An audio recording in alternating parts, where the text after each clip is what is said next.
तो मुखम च चक्षुषीनासे कर्णद्वाराणि सप्त च हेभ्य सुकृतनो यान्ति योगिनस्तानुरंध्रता। जो पुण्यात्मा लोग होते हैं उनके प्राण मुख से निकलते हैं, जिन्होंने पुण्य किए हैं उनके प्राण आंख से निकलते हैं। इस श्लोक में भगवान नारायण कह रहे हैं गरुण को, और कहते हैं जो पुण्यात्मा होते हैं उनके प्राण नासिका से निकलते हैं। बहुत ज्यादा पुण्यात्मा होते हैं, ब्रह्मरंध्र फाड़ करके उनके प्राण निकलते हैं। और यदि ऊपर के ऊर्ध्व भाग से प्राण निकले हैं तो भगवान कहते हैं निश्चित रूप से समझ लेना चाहिए कि यह जीव सीधे वैकुंठ नारायण के घर गया है, विष्णु लोक के लिए गया है, भगवत धाम के लिए गया है। ऐसा वर्णने शरीरंच पतते पंचा निर्गते मरुतेश्वरे कालाहतम पत्ते व निराधारो यथाद्रुम। वर्णन किया प्राणों से रहित होते ही शरीर निश्चेष्ट हो जाता है। नीचे के द्वारों से निकलने वाला प्राण ये इस बात के लिए बताता है कि व्यक्ति नरकगामी हुआ है।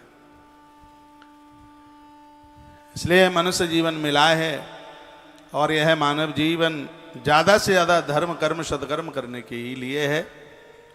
इसलिए इसमें हम बिल्कुल भी गलती न करें। आकाशश तदाकाशे सर्वव्यापी च शंकर, कहते हैं शरीर चला कहाँ जाता है, पंच तत्वों से बना हुआ है शरीर, पृथ्वी का तत्व, इसमें 24 तत्व हैं शरीर में। ये शरीर 24 तत्वों से बना है। क्या क्या मटेरियल लगा है इसमें, धरती आकाश जल अग्नि और वायु, 5 ही हो गए। 5 इसकी तन्मात्राएं हो गई, रूप रस शब्द स्पर्श और गंध। कितना हो गया, 10 इंद्रियां हो गई, 5 ज्ञानेंद्रिय 5 कर्मेंद्रिय 20 और 4 चतुष्टय अंतःकरण मन बुद्धि चित्त और अहंकार। इसके द्वारा ये सब पूरा बनकर के तैयार हुआ है। तो भगवान कहते हैं यह जीव सूक्ष्म रूप से नरक और स्वर्ग को यह जाता है। पुण्यवास न्यायुक्तो निमतो स्वेन कर्मणा प्रविशेतस नवदेहे ग्रहे दग्धेत यथा गृही। वर्णन है कि हमें अगला जन्म हमारे कर्मों के अनुसार मिलता है। ये बहुत अच्छी सी बात कही गई है। जैसे अपना कोई गृहस्थ व्यक्ति अपने पुराने घर के जल जाने पर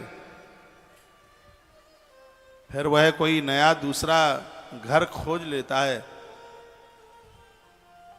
लेकिन वो कब खोज लेगा, जब उसके पास किराए के लिए देने के लिए होगा या खरीदने के लिए होगा कुछ। देखो क्या सुंदर बात भगवान कहते हैं, किसी का घर जल जाए तो नया घर वही तो खरीद पाएगा जिसके पास कुछ पैसा है, उसके पास कुछ धन है, खरीदने के लायक उसके पास में इतनी रकम है। ये भगवान नारायण कह रहे हैं, घर वही तो खरीद पाएगा जिसके पास पुण्यों की रकम है। अगला मनुष्य घर वही खोज पाता है, नहीं तो महाराज